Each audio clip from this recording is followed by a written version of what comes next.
रसूल सल्लल्लाहु अलैहि वसल्लम की वफ़ात का दुख तो सारे मुसलमानों को था। जिसने भी सुना कि रसूल सल्लल्लाहु अलैहि वसल्लम ने वफ़ात पाई तो सुन हो गया। कुछ लोगों को तो ये यकीन ही नहीं हो रहा था कि रसूल सल्लल्लाहु अलैहि वसल्लम दुनिया से पर्दा फरमा चुके हैं। लेकिन हज़रत अली रज़ी अल्लाह तआला अन्हु को तो ये दुख ने बिल्कुल निढाल कर दिया था। इसलिए आपकी वफ़ात के बाद वो घर से कम निकला करते थे। और सबसे ज़्यादा दुख हज़रत फ़ातिमा रज़ी अल्लाह तआला अन्हा को था। हज़रत अली रज़ी अल्लाह तआला अन्हु उन्हें तसल्ली देते रहे, लेकिन ये दुख उन्हें अंदर ही अंदर तकलीफ देता रहा। और रसूल सल्लल्लाहु अलैहि वसल्लम के 6 महीने के बाद उनकी भी वफ़ात हो गई। जब आपकी वफ़ात हो गई तो वो 2 लड़कियां हज़रत ज़ैनब रज़ी अल्लाह तआला अन्हा और उम्मे कुलसुम रज़ी अल्लाह तआला अन्हा और 2 लड़के हज़रत इमाम हसन रज़ी अल्लाह तआला अन्हु और हज़रत इमाम हुसैन रज़ी अल्लाह तआला अन्हु को अपने बाद अपनी याद छोड़ गई। हज़रत मोहम्मद सल्लल्लाहु अलैहि वसल्लम से हज़रत फ़ातिमा रज़ी अल्लाह तआला अन्हा की वफ़ात तक ये 6 महीने हज़रत अली रज़ी अल्लाह तआला अन्हु ने अपने घर पर ही बिताया। उस ज़माने में दूसरे कामों से कुछ फुर्सत मिल जाती थी तो कुरान इकट्ठा करते थे, इसीलिए ये काम इस ज़माने में पूरा हो गया है।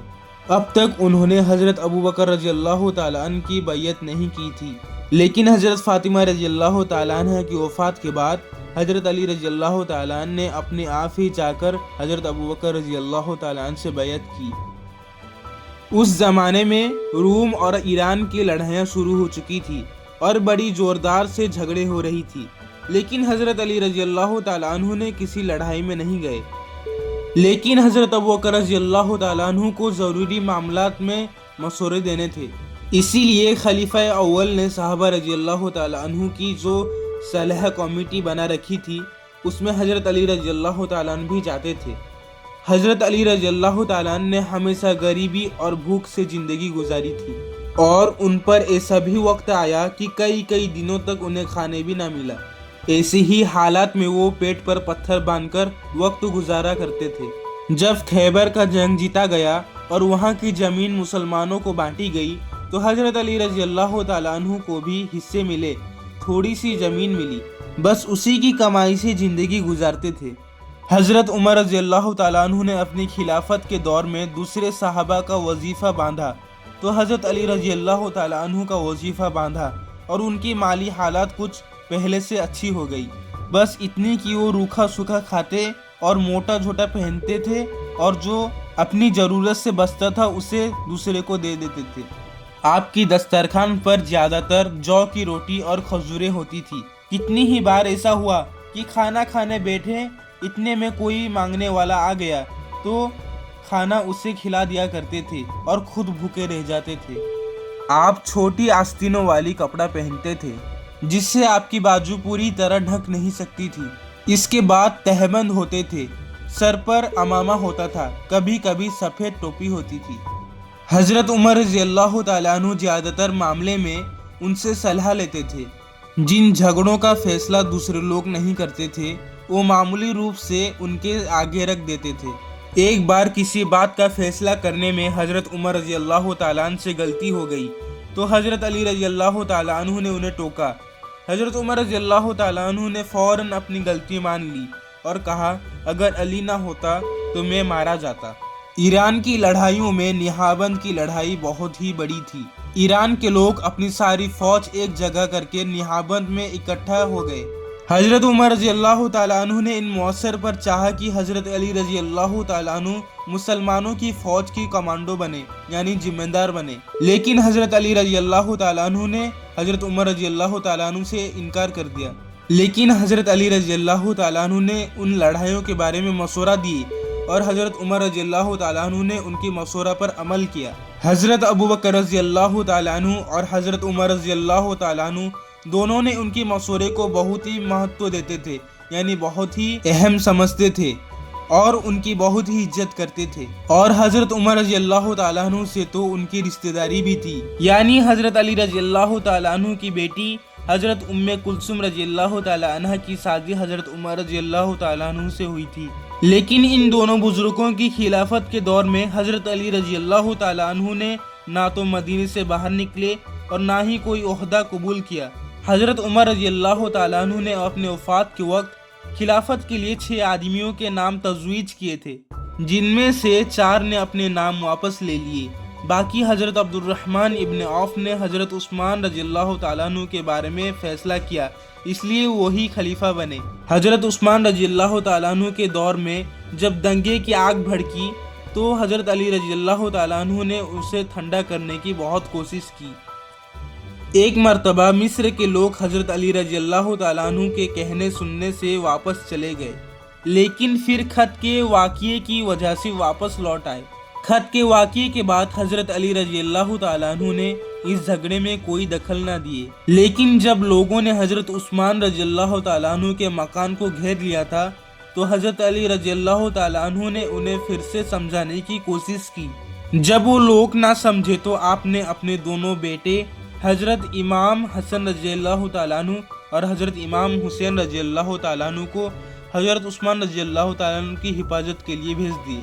उनके साथ कुछ दूसरे साहबा की बेटे भी थे।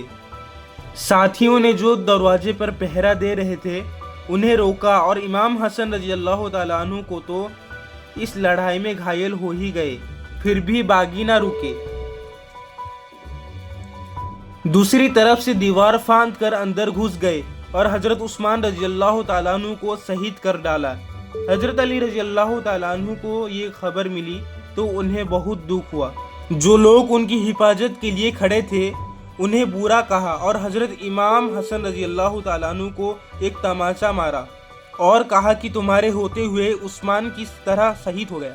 हज़रत उस्मान रज़ियल्लाहु ताला अन्हु भी हज़रत अली रज़ियल्लाहु ताला अन्हु की बहुत इज्जत करते थे। दोनों बुजुर्गों में बड़ा ही मोहब्बत था।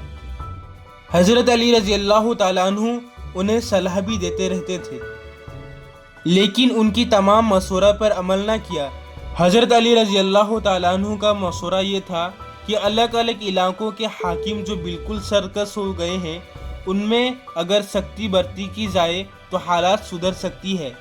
लेकिन हज़रत उस्मान रज़ियल्लाहु ताला अन्हु बहुत ही नर्म दिल थे, वो किसी पर सख्ती नहीं करते थे। फिर उन पर अपने चचेरे भाई मरवान का बहुत ही असर था, जो कि हर दिन हमेशा नए दंगे खड़ा करता था। हज़रत उस्मान रज़ियल्लाहु ताला अन्हु के शहीद हो जाने के 3 दिन बाद जिलहिज्जा की 21 तारीख को मस्जिद नबवी में मुहाजिरीन और अंसार ने आपके हाथ पर बैयत की और आप खलीफा बने। हज़रत अली रज़ियल्लाहु ताला अन्हु खलीफा बनने के बाद उन्होंने सबसे पहले इस तरफ ध्यान दिया कि हज़रत उस्मान रज़ियल्लाहु ताला अन्हु के कातिलों का पता लगाकर उन्हें सज़ा दी जाए। हज़रत उस्मान रज़ियल्लाहु ताला अन्हु के मकान पर घेराव करने वालों में जो लोग थे उनकी गिनती हज़ारों तक पहुंच गई थी और पूरी मदीना उन्हीं में से भरा पड़ा था। लेकिन वो तमाम लोग कातिल नहीं थे, सिर्फ हज़रत उस्मान रज़ियल्लाहु ताला अन्हु के मकान का घेराव करने वालों में थे। जब हज़रत उस्मान रज़ियल्लाहु ताला अन्हु शहीद हुए तो उस वक्त सिर्फ उनकी बीवी नाइला उनके साथ थी। उनसे कातिलों का पता पूछा गया तो उन्होंने बताया कि पहले मोहम्मद बिन अबू बकर मकान के अंदर घुसे, उनके पीछे 2 आदमी थे। मोहम्मद बिन अबू बकर को सब लोग जानते थे क्योंकि वो हज़रत अबू बकर रज़ियल्लाहु ताला अन्हु के छोटे बेटे थे। हज़रत अली रज़ियल्लाहु ताला अन्हु ने उन्हें पकड़ा। उन्होंने कहा, मैं मकान में ज़रूर घुसा था, लेकिन उन्होंने मुझे ऐसा बात कहा कि मैं शर्मिंदा होकर वापस लौट आया। मैं ना तो उनके किसी कातिल के साथ था और ना ही उनके किसी कातिल को जानता हूँ। हज़रत उस्मान रज़ियल्लाहु ताला अन्हु की बीबी से पूछा गया तो उन्होंने कहा कि मोहम्मद बिन अबू बकर ठीक कहते हैं, ये तो वहाँ से लौट आए थे। उनसे पूछा गया कि क्या आप कातिलों को पहचानते हैं, तो उन्होंने कहा कि मैंने उन्हें पहले कभी नहीं देखा था। हज़रत अली रज़ियल्लाहु ताला अन्हु ने उनके कातिल का पता लगाने के लिए बड़ी कोशिश की, लेकिन पता ना मिला। वैसे तो बसरा, कुफा और मिस्र के ज़्यादातर बड़े बड़े लोग हज़रत उस्मान रज़ियल्लाहु ताला अन्हु के खिलाफ साजिश करने में लगे हुए थे, लेकिन ये पता लगाना बहुत ही मुश्किल था कि हज़रत उस्मान रज़ियल्लाहु ताला अन्हु का असली कातिल कौन था।